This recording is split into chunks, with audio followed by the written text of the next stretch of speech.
వైసీపీకి ఓ గోల్ లేదు, అది అడ్డగోల్ బ్యాచ్ అంటూ ఫైర్ అయ్యారు సీఎం చంద్రబాబు. అధికారంలో ఉన్నప్పుడు 3 రాజధానులు అన్నారని, ఇప్పుడు కేంద్రం ఆదేశాలిచ్చినా మావిగన్ అంటున్నారని మండిపడ్డారు. రాయలసీమకు వైసీపీ 5 ఏళ్లు ద్రోహం చేసిందని ఫైర్ అయ్యారు చంద్రబాబు. వాళ్ల హయాంలోనే రాయలసీమ లిఫ్ట్ నిలిచిపోయిందని, వాళ్లు బ్లఫ్ బ్యాచ్ అంటూ ఫైర్ అయ్యారు. వైసీపీకి రాజధాని పైన ఒక విధానం లేదు, విజన్ లేదు, విషయం కక్కడమే తెలుసు. ప్రతిపక్షంలో అమరావతికి మద్దతు అన్నారు, అధికారంలో 3 రాజధానులు అన్నారు. ప్రతిపక్ష హోదా పోయాక ఇప్పుడు మావిగన్ అంటున్నారు.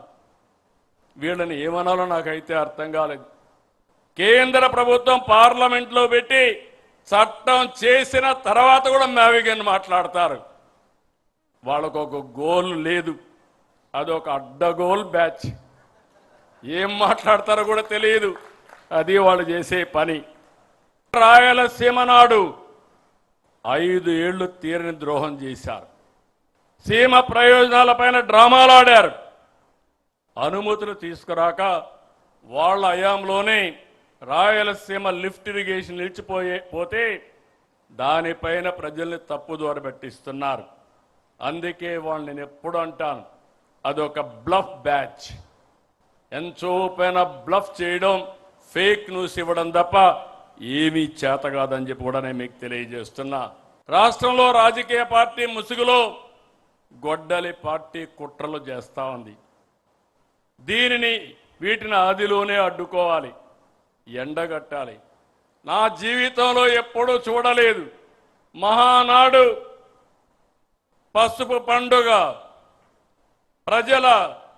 ప్రజలందరికీ ఒక భరోసా ఇచ్చే ఒక ఉత్సవం. ఇలాంటి రోజున ఈ రోజు ఏదో మీటింగ్ పెట్టుకొని దీన్ని డైవర్ట్ చేయాలనుకుంటే నీలాంటి వాళ్ళు ఎన్ని కుయుక్తులు వన్నినా ఏ మాత్రం డైవర్ట్ చెయ్యలేరు, డీవియేషన్ చెయ్యలేరు. ఏ స్థాయి నాయకుడైనా party first, cadre cadre cadre. ఎవరు ఇగ్నోర్ చేసినా వాళ్ళని ఉపేక్షించేది లేదని మరొక్కసారి ఈ సందర్భంగా గుర్తు చేస్తున్నా.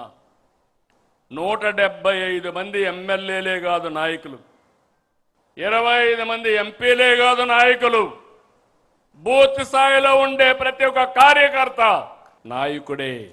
మనం తయారు చేయవలసింది అనుచరులు కాదు, నాయకుల్ని తయారు చేయాలి.